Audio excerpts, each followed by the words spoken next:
Hello everyone, today I have an engine control module from a 2013 Mercedes-Benz GL350.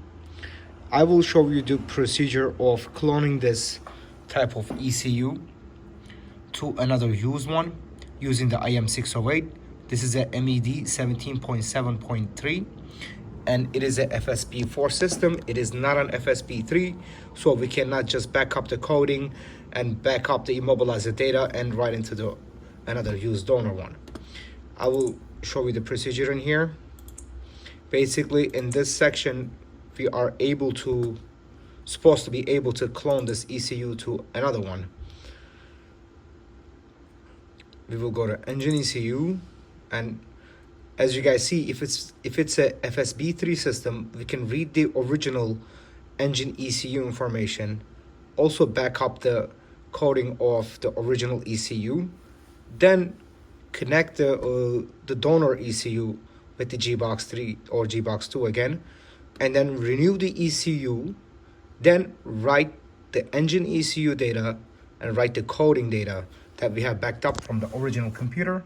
If you guys want to see that procedure, because you guys can see my other video, the one that I did, it is a MED9.7 type of ECU, and it's almost the same thing in every single Mercedes ECU around those years. So since this is a FBS4 system, we cannot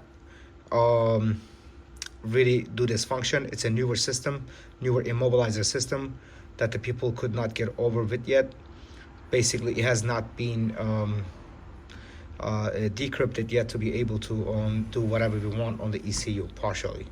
But what we can do is we can read this ECU totally and write into another one, basically without editing any type of information in it. So if we go to ECM cloning, and as we saw on the ECU, it is a MED17.7.3. We have this option right here with a tri-core 1797 type of ECU or chip. So as you guys seen here, this current function requires use of G-Box 3 or higher version of G-Box. I do have a G-Box 3 in here. You guys can see the on the back of yours, these are new one came out. As you guys see, it says G-Box 3. I also do have a G-Box 2, but according to the information in here, it will not work with this particular type of procedure. Press OK. So I already did all these connections using the G-Box 3, okay? It's very simple. As you guys seen here, power, ground, another power, and this is CAN high, CAN low, T1 and T3.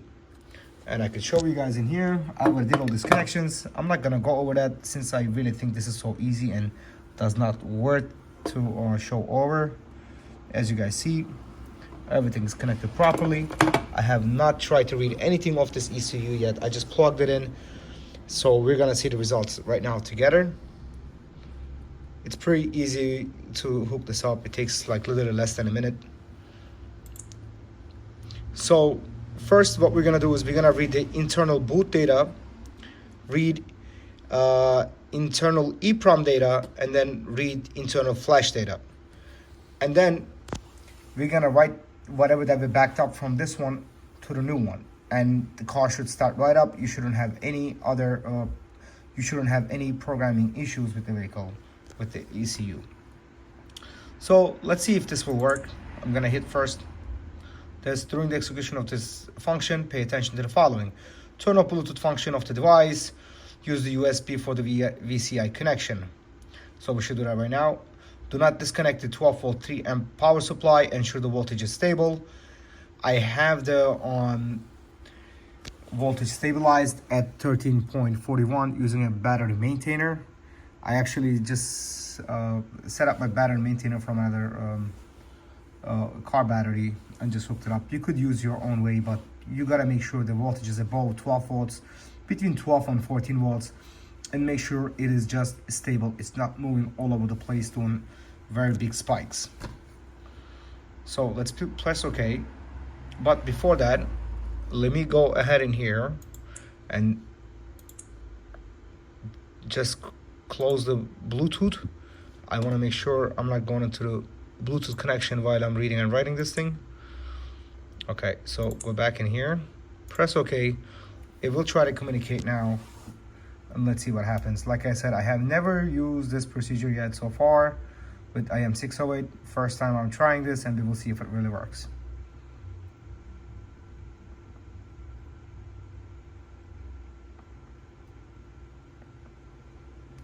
I'm also not sure exactly how long this is gonna take. All right, so it says no communication. So let me check all this, and I will continue from there. Okay guys, I just checked my wiring. I did a mistake. I put this wire right here, right underneath the other one. Let's see if it works now. All right. Let's see if that was my problem.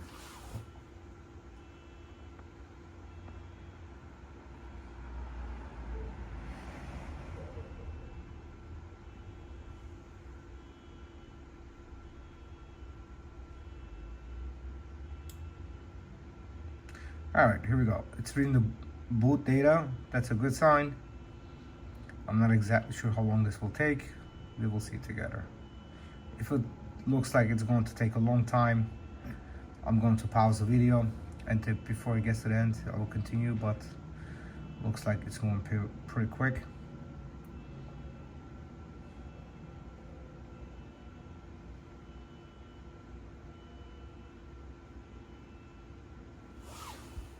Yes, I do want to save it.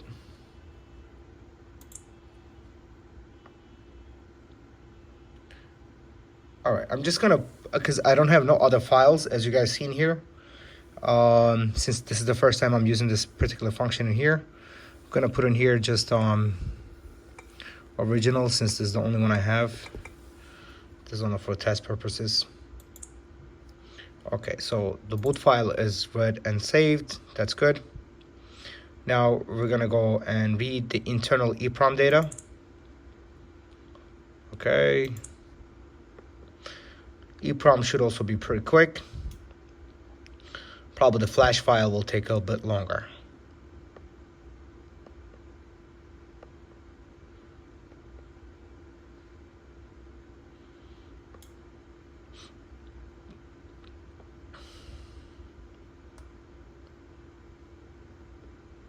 Okay, that looks good. And I'm gonna also put in here original tag. Okay. Okay, original. Save it in here. You guys can name whatever you want on it. So, and then read internal flash data, which your map files. Your map files are located in. Actually, it's not a very good idea, but it might even be able to, you might even be able to tune the car, or tune this ECU using the 608. All you would have to do is just read the flash data of the ECU and edit it as you like it, and then you can write it back and then see what's going on with the vehicle. So it is totally possible, it looks like. Because all your tuning files and all your maps are located within this file, flash file. So I'm gonna pause the video and I'm gonna continue once about to be done. Okay guys, this is also done, reading. Yes. All right. I'm gonna write in here also again, original.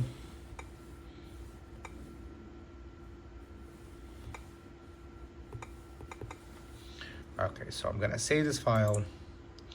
So this is basically it. The next thing we have to do is hook up the new donor ECU. Do the same exact thing. Write internal boot data, and then write internal EEPROM data, and then write internal flash data. So I'm gonna hook up the other computer and then we'll go from there.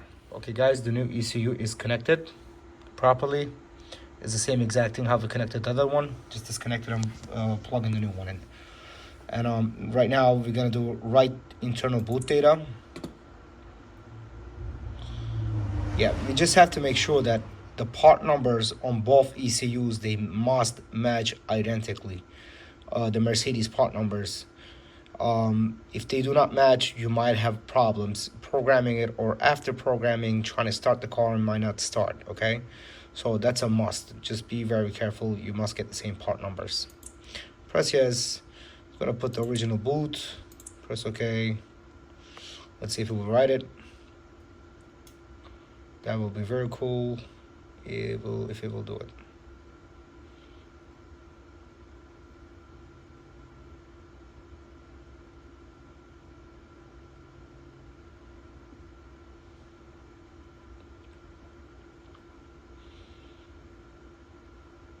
I was really excited when I saw Autel came out with this solution. I used to use all the time different type of programmers, which I will probably still use my other programmers, because there's very easy ones, you know, to do that. I've been working on these for a very long time. Just wanted to really actually see if it really works on this one. So that is done. Now let's write the internal EEPROM data. This is the original one. I have never saved the new one. I didn't even read it because we do not need that information.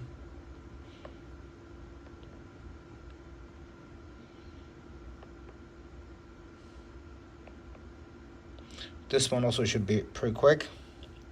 Probably the flash one will take a little longer.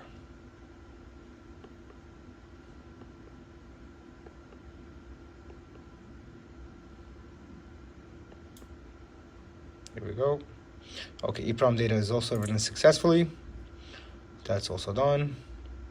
So now we will write the internal flash data, which is your operating system.